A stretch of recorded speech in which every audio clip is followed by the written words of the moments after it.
14 साल तक निरंतर मानसिक वेदना और शारीरिक यातना भोगने के बाद आइवन ओखोत्स जेल से निकला, पर उस पंछी की भांति नहीं जो शिकारी के पिंजरे से पंखहीन होकर निकला हो, बल्कि उस सिंह की भांति जिसे कटघरे की दीवारों ने और भी भयंकर तथा और भी रक्तलोलुप बना दिया हो।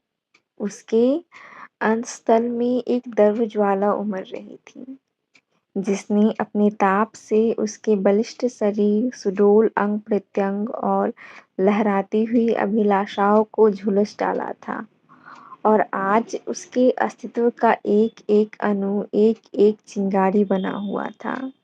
क्षुधित, चंचल और विरोधमय, जेलर ने उसे तोला। प्रवेश के समय 2 मन 30 सेर था, आज केवल 1 मन 5 सेर।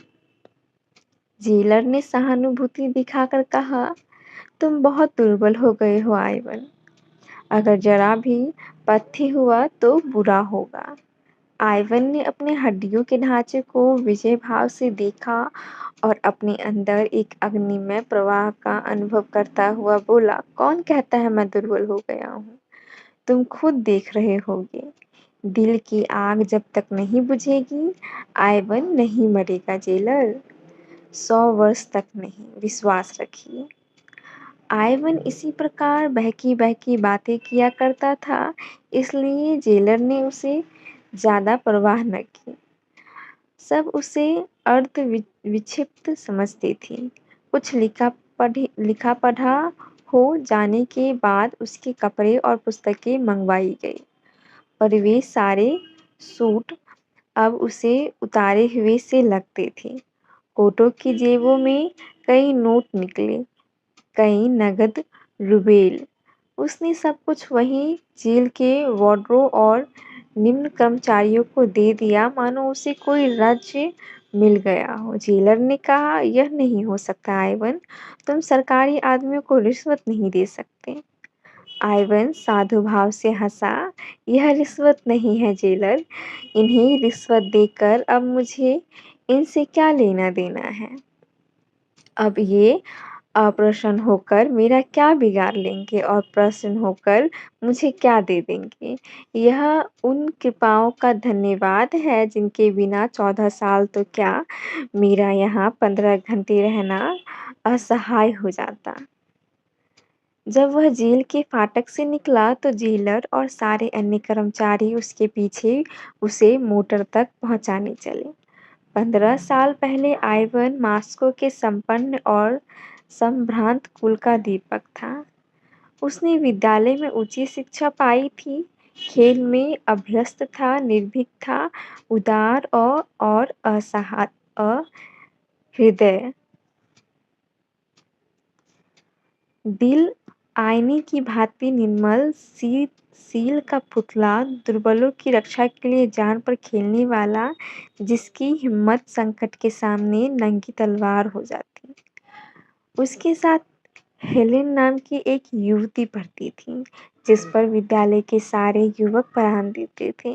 वह जितनी रूपवती थी उतनी ही तेज थी, बड़ी कल्पनाशील, पर अपने मनोभाव को ताले में बंद रखने वाली। आइवन ने क्या देखकर वह उसकी ओर आकर्षित हो गई, यह कहना कठिन है। दोनों में लेश मात्र भी सामंजस्य न था। आइवन सैर और शराब का प्रेमी था, हेलेन कविता एवं संगीत और नृत्य पर जान देती थी। आइवन की निगाह में रुपए केवल इसलिए थे कि दोनों हाथों से उड़ाए जाए। हेलेन अत्यंत कृपण, आइवन को लेक्चर हॉल कारागार लगता था। हेलेन इस सागर की मछली थी, पर कदाचित वह विभिन्नता ही उनमें स्वाभाविक आकर्षण बन गई, जिसने अंत में विकल प्रेम का रूप लिया। आइवन ने उससे विवाह का प्रस्ताव किया और उसने स्वीकार कर लिया, और दोनों किसी शुभ मुहूर्त में पानी ग्रहण करके सुहाग रात बिताने के लिए किसी पहाड़ी जगह में जाने के मंसूबे बाँध रही थी कि सहसा राजनीतिक संग्राम ने उन्हें अपनी ओर खींच लिया। हेलेन पहले से ही राष्ट्रवादियों की ओर झुकी हुई थी। आयवन भी उसी रंग में रंग उठा। खानदान का रईस था, उसके लिए प्रजा पक्ष लेना एक महान तपस्या थी। इसलिए जब कभी वह इस संग्राम में हताश हो जाता, तो हेलेन उसकी हिम्मत बाँधती और आयवन उसके स्नेह और अनुराग से प्रभावित होकर अपनी दुर्बलता पर लज्जित हो जाता। इन्हीं दिनों उक्रेन प्रांत की सूबेदारी पर रोमनाफ नाम का एक गवर्नर नियुक्त होकर आया, बड़ा ही कट्टर राष्ट्रवादियों का जानी दुश्मन। दिन में 2-4 विद्रोहियों को जब तक जेल न भेज देता, उसे चैन न आता। आते ही आते उसने कई संपादकों पर राष्ट्रद्रोह का अभियोग चलाकर उन्हें साइबेरिया भिजवा दिया। कृषकों की सभाएं तोड़ दी, नगर की म्यूनिसिपैलिटी तोड़ दी और जब जनता ने अपना रोष प्रकट करने के लिए जलसे किए तो पुलिस से भीड़ पर गोलियां चलवाई, जिससे कई बेगुनाहों की जानें गई। मार्शल लॉ जारी कर दिया। सारे नगर में हाहाकार मच गया। लोग मारे डर के घरों से न निकलते थे क्योंकि पुलिस हर एक की तलाशी लेती थी और उसे पीटती थी। हेलेन ने कठोर मुद्रा से कहा, यह अंधेर तो अब नहीं देखा जाता। आयवन, इसका कुछ उपाय होना चाहिए। आयवन ने प्रश्न भरी आंखों से देखा, उपाय? हम क्या कर सकते हैं? हेलेन ने उसकी जड़ता पर खिन्न होकर कहा, तुम कहते हो हम क्या कर सकते हैं? मैं कहती हूँ हम सब कुछ कर सकते हैं। मैं इन्हीं हाथों से उसका अंत कर दूंगी। आयवन ने विस्मय से उसकी ओर देखा, तुम समझती हो उसे कत्ल करना आसान है? वह कभी खुली गाड़ी में नहीं निकलता। उसके आगे पीछे सहस्त्र सवारों का एक दल हमेशा रहता है। रेलगाड़ी में भी वह रिजर्व डब्बों में सफर करता है। मुझे तो असंभव सा लगता है। हेलेन, बिल्कुल असंभव। हेलेन कई मिनट तक चाय बनाती रही, फिर 2 प्याले मेज पर रखकर उसने प्याला मुंह से लगाया और धीरे-धीरे पीने लगी। किसी विचार में तन्मय हो रही थी। सहसा उसने प्याला मेज पर रख दिया और बड़ी-बड़ी आंखों में तेज भरकर बोली, यह सब कुछ होते हुए भी मैं उसे कत्ल कर सकती हूँ आयवन। आदमी एक बार अपनी जान पर खेलकर सब कुछ कर सकता है। जानते हो मैं क्या करूँगी? मैं उससे राहो-रस्म पैदा करूँगी, उसका विश्वास प्राप्त करूँगी, उसे इस भ्रांति में डालूँगी कि मुझे उससे प्रेम है। मनुष्य कितना ही हृदयहीन हो, उसके हृदय के किसी न किसी कोने में प्रयाग की भांति ही रस छिपा ही रहता है। मैं तो समझती हूँ कि रोमनाफ की यह दमन नीति उसकी अवरुद्ध अभिलाषा की गाँठ है और कुछ नहीं। किसी मायाविनी के प्रेम में असफल होकर उसके हृदय का रस रेत सूख गया है। वहाँ रस का संचार करना होगा और किसी युवती का एक मधुर शब्द, एक सरल मुस्कान भी जादू का काम करेगा। ऐसे को तो वह चुटकियों में अपने पैरों पर गिरा सकती है। तुम जैसे सैलानियों को रिझाना इससे कहीं कठिन है। अगर तुम यह स्वीकार करते हो कि मैं रूपहीन नहीं हूँ, तो मैं तुम्हें विश्वास दिलाती हूँ कि मेरा कार्य सफल होगा। बतलाओ, मैं रूपवती हूँ या नहीं? उसने तिरछी आंखों से आयवन को देखा। आयवन इस भाव-विलास पर मुग्ध होकर बोला, तुम यह मुझसे पूछती हो हेलेन? मैं तो तुम्हें संसार की। हेलेन ने उसकी बात काटकर कहा, अगर तुम ऐसा समझते हो तो तुम मूर्ख हो। आयवन, इस नगर में नहीं, हमारे विद्यालय में नहीं, मुझे कहीं रूपवती बालिकाएं मौजूद हैं। हाँ, तुम इतना ये कह सकते हो कि तुम कुरूपा नहीं हो। क्या तुम समझते हो मैं तुम्हें संसार का सबसे रूपवान युवक समझती हूँ? कभी नहीं। मैं ऐसे एक नहीं 100 नाम गिना सकती हूँ जो चेहरे-मोहरे में तुमसे कहीं बढ़कर हैं। मगर तुम में कोई ऐसी वस्तु है जो तुम ही में है और वह मुझे और कहीं नज़र नहीं आती।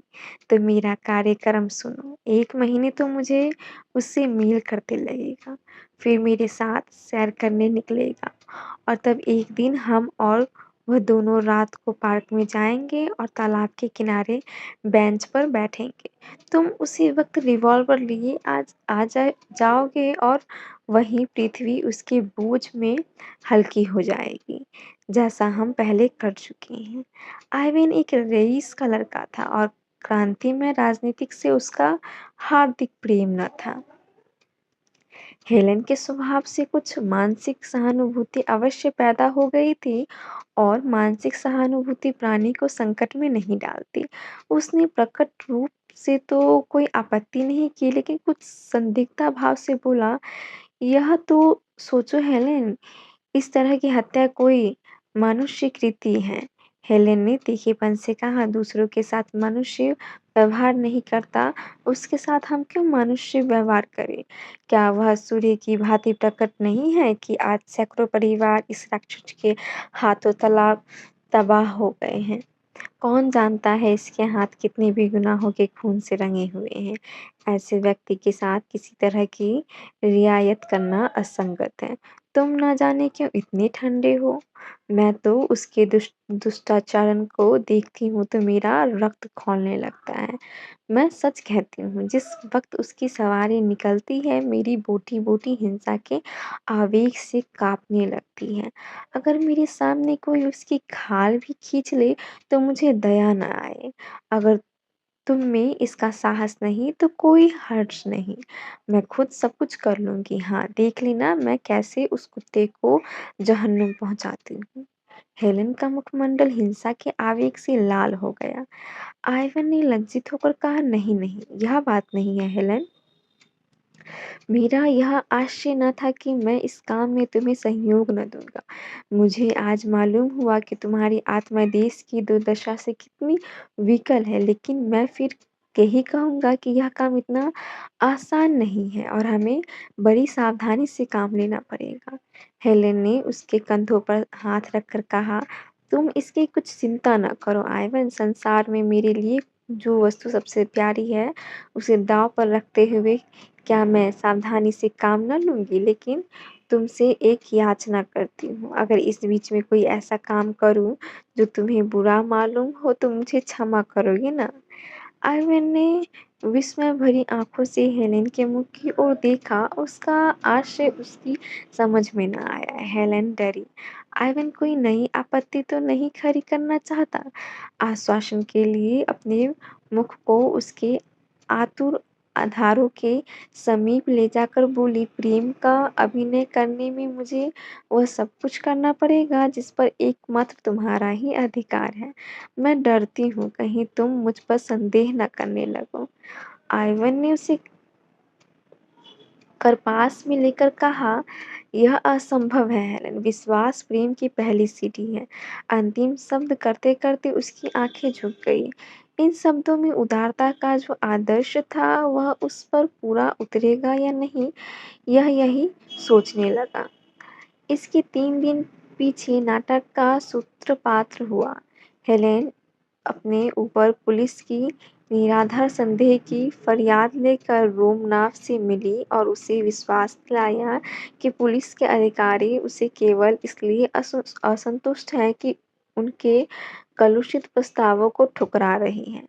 यह सत्य है कि विद्यालय में उसकी संगति कुछ उग्र युवकों से हो गई थी, पर विद्यालय से निकलने के बाद उसका उनसे कोई संबंध नहीं। रोमनाथ जितना चतुर था, उससे कहीं चतुर अपने को समझता था।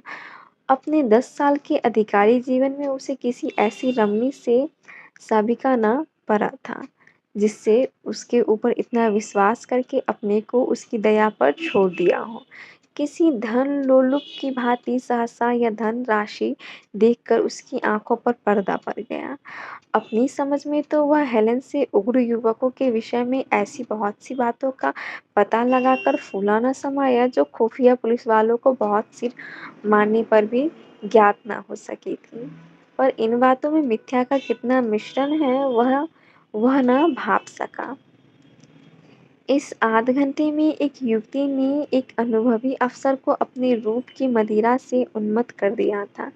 जब हेलेन चलने लगी तो रोमनफा ने कुर्सी से खड़े होकर कहा, मुझे आशा है कि यह हमारी आखिरी मुलाकात न होगी। हेलेन ने हाथ बढ़ाकर कहा, हुजूर ने जिस सौजन्य से मेरी विपत्ति कथा सुनी है, उसके लिए मैं आपको धन्यवाद देती हूँ। कल आप तीसरी पहर यहीं चाय पिए। रक्त जब्त बढ़ बढ़ने लगा। हेलेन आकर रोज की बातें आइवन से कह सुनाते। रोम ना वास्तव में जितना बदनाम है उतना बुरा नहीं। नहीं, वह बड़ा रसिक, संगीत और कला का प्रेमी और शील तथा विनय की मूर्ति है। इन थोड़े ही दिनों में हेलेन हेलेन से उसकी घनिष्ठता हो गई है और किसी अज्ञात रीति से नगर में पुलिस का अत्याचार कम होने लगा है। अंत में वह निश्चित तिथि आई। आइवन और हेलेन दिन भर बैठे-बैठे इसी प्रश्न पर विचार करते रहे। आइवन का मन आज बहुत चंचल हो रहा था। कभी अकारण ही हँसने लगता, कभी अनायास ही रो पड़ता। शंका, प्रतीक्षा और किसी अज्ञात चिंता ने उसके मनोसागर को इतना अशांत कर दिया कि उसमें भावों की नौकाएँ डगमगा रही थीं। न मार्ग का पता था, न दिशा का। हेलेन भी आज बहुत चिंतित और गंभीर थी। आज के लिए उसने पहले से ही सजीले वस्त्र बनवा रखे थे।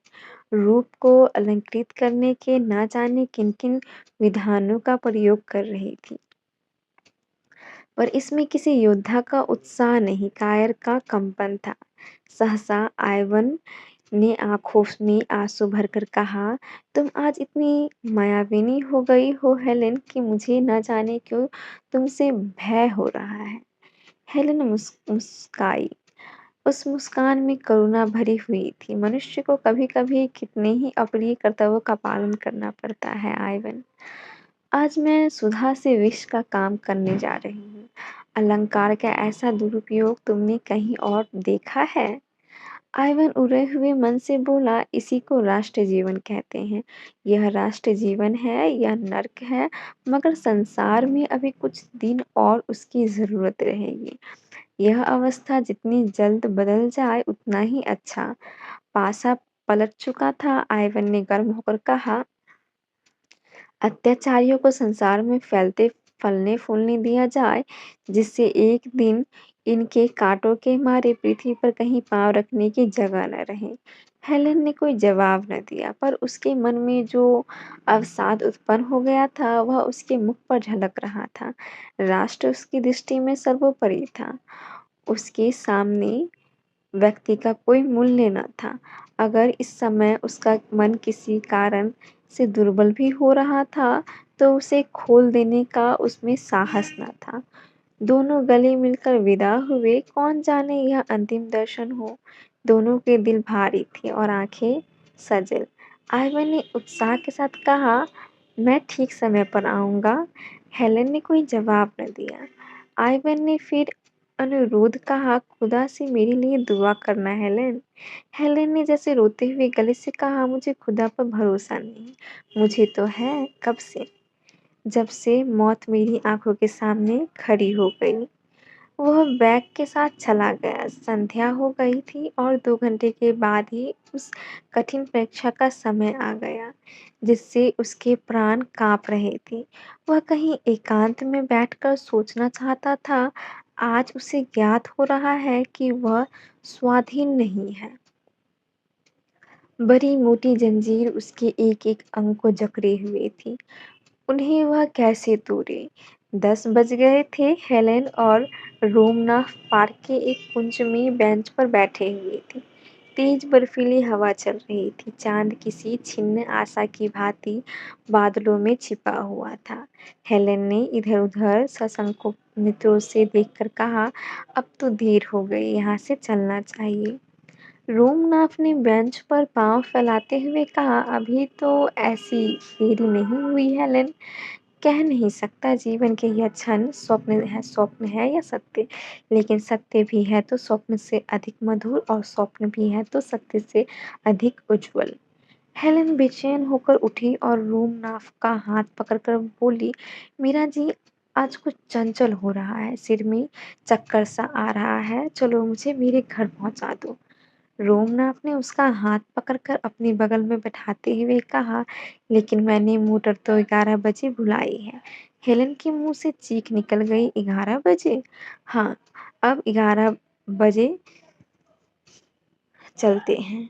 आओ, तब तक और कुछ बातें हो। रात तो काली बला सी मालूम होती है। जितनी ही देर उसे दूर रख सको उतना ही अच्छा। मैं तो समझता हूँ उस दिन तुम मेरे सौभाग्य की देवी बनकर आई थी हेलेन। नहीं तो अब तक मैंने जाने क्या-क्या अत्याचार किए होते। उस उदार नीति ने वातावरण में जो शुभ परिवर्तन कर दिया उस पर मुझे स्वयं आश्चर्य हो रहा है। महीनों के दमन ने जो कुछ न कर पाया था वह दिनों के आश्वासन ने पूरा कर दिखाया और उसके लिए मैं तुम्हारा ऋणी हूँ हेलेन, केवल तुम्हारा। पर खेद यही है कि हमारी सरकार दवा करना नहीं चाहती, केवल मारना चाहती है। जार के मंत्रियों में अभी से मेरे विषय में संदेह होने लगा है और मुझे यहाँ से हटाने का प्रस्ताव हो रहा है। सहसा टॉर्च का चकाचौंध पैदा करने वाला प्रकाश बिजली की भांति चमक उठा और रिवॉल्वर छूटने की आवाज़ आई। उसी वक्त रोमनाथ ने उछलकर आइवन को पकड़ लिया और चिल्लाया, पकड़ो, पकड़ो, खून! हेलेन, तुम यहाँ से भागो। पार्क में कई संतरी थे, चारों ओर से दौड़ पड़े। आइवन घिर गया। एक क्षण में न जाने कहाँ से टाउन पुलिस, सशस्त्र पुलिस, गुप्त पुलिस और सवार पुलिस के जत्थे आ पहुंचे। आइवन गिरफ्तार हो गया। रोमनाथ ने हेलेन से हाथ मिलाकर संदेह के स्वर में कहा, यह आइवन तो वही युवक है जो तुम्हारे साथ विद्यालय में था। हेलेन ने क्षुब्ध होकर कहा, हाँ है, लेकिन मुझे इसका जरा भी अनुमान न था कि वह क्रांतिकारी हो गया है। गोली मेरी सिर पर से सन सन करती हुई निकल गई। यह ईश्वर, मैंने दूसरा फायर करने का अवसर ही न दिया। मुझे इस युवक की दशा पर दुख हो रहा है हेलेन। ये अभागे समझते हैं कि इन हत्याओं से वे देश का उद्धार कर लेंगे। अगर मैं मर ही जाता तो क्या मेरी जगह कोई मुझसे भी ज़्यादा कठोर मनुष्य न आ जाता? लेकिन मुझे ज़रा भी क्रोध, दुःख या भय नहीं है हेलेन। तुम बिल्कुल चिंता न करना, चलो मैं तुम्हें पहुँचा दूँ। रास्ते भर रोमनाथ इस आघात से बच जाने पर अपने को बधाई और ईश्वर को धन्यवाद देता रहा और हेलेन विचारों में मग्न बैठी रही। दूसरे दिन मजिस्ट्रेट के इल्ज़ाम में अभियोग चला और हेलेन सरकारी गवाह थी। आइवन को मालूम हुआ कि दुनिया अंधेरी हो गई है और वह उसकी अथाह गहराई में धँसता चला जा रहा है। 14 साल के बाद आइवन रेलगाड़ी से उतरकर हेलेन के पास जा रहा है। उसे घरवालों की सुध नहीं, माता और पिता उसके वियोग में मरणासन हो रहे हैं। इसकी उसे परवाह नहीं। वह अपनी 14 साल के पाले हुए हिंसा भाव से उन्मत्त हेलेन के पास जा रहा है, पर उसकी हिंसा में रक्त की प्यास नहीं है, केवल गहरी दाहक दुर्भावना है। इन 14 सालों में उसने जो यातना झेली है, उनके 2-4 वाक्यों में मानो सत्य निकाल कर विष के समान हेलेन की धमनियों में भरकर उसे तड़पते हुए देखकर वह अपनी आँखों को तृप्त करना चाहता है। और वह वाक्य क्या है? हेलेन, तुमने मेरे साथ जो दगा की है वह शायद त्रिया चरित्र के इतिहास में अद्वितीय है। मैंने अपना सर्वस्व तुम्हारे चरणों पर अर्पण कर दिया। मैं केवल तुम्हारे इशारों का गुलाम था। तुमने ही मुझे रोमनाथ की हत्या के लिए प्रेरित किया और तुमने ही मेरे विरुद्ध साक्ष्य दी। केवल अपनी कुटिल काम लिप्सा को पूरा करने के लिए।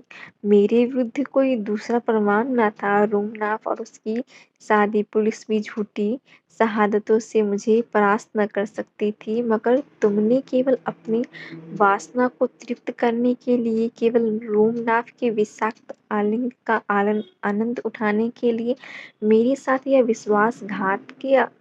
पर आंखें खोलकर देखो कि वही आइवन जिसे तुमने पैर के नीचे कुचला था, आज तुम्हारी उन सारी मक्कारियों का पर्दा खोलने के लिए तुम्हारे सामने खड़ा है। तुमने राष्ट्र की सेवा का बीड़ा उठाया था।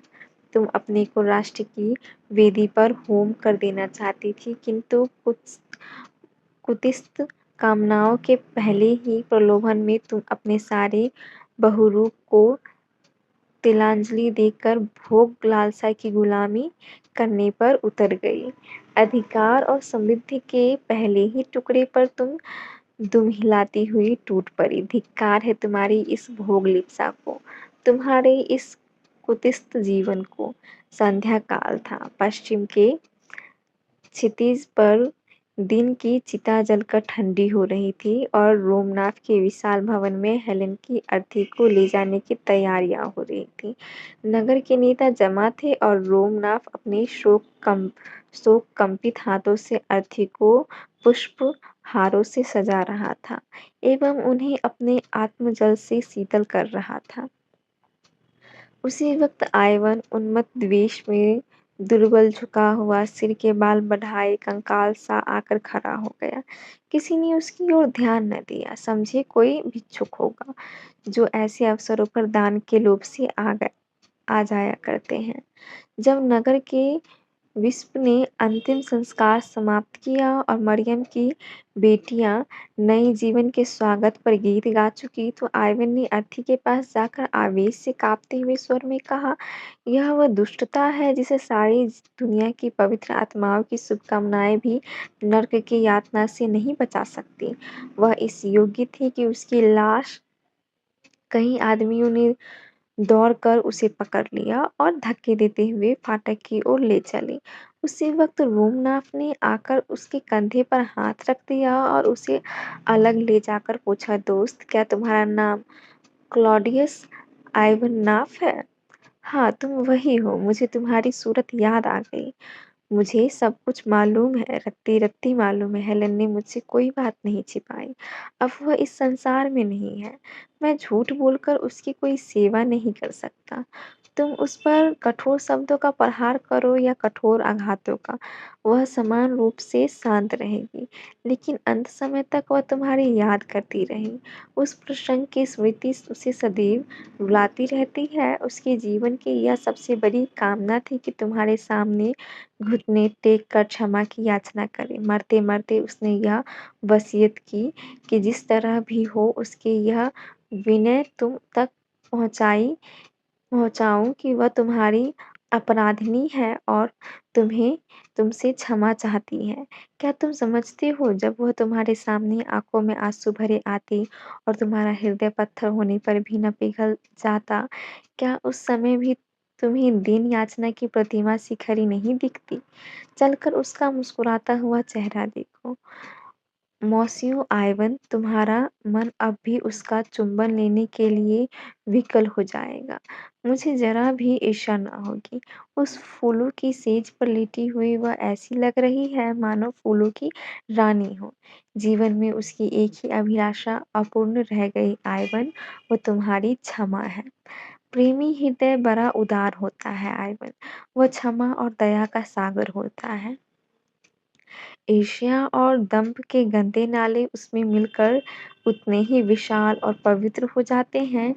जिसे एक बार तुमने प्यार किया, उसकी अंतिम अभिलाषा की तुम अपेक्षा नहीं कर सकते।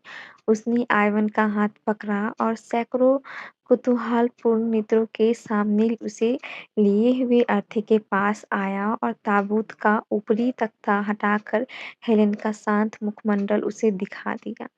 उस निस्पंद, निशिष्ट, निर्विकार छवि को मृत्यु ने एक देवी गरिमा सी प्रदान कर दी थी।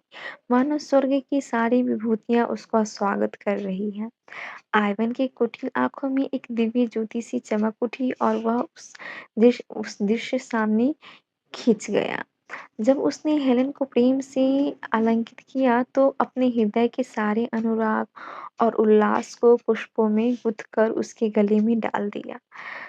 उसे जान पड़ा यह सब कुछ जो उसके सामने हो रहा है स्वप्न है, और एकाएक उसकी आंखें खुल गई और वह उसी भांति हेलेन को अपनी छाती से लगाए हुए है।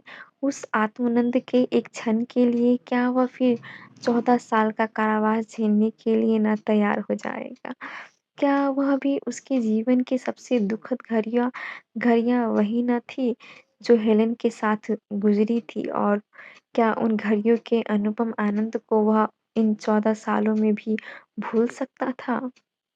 उसने ताबूत के पास बैठकर श्रद्धा के काँपते हुए हाथ से प्रार्थना की, ईश्वर तू मेरे प्राणों से प्रिय हेलेन को अपनी क्षमा के दामन में ले।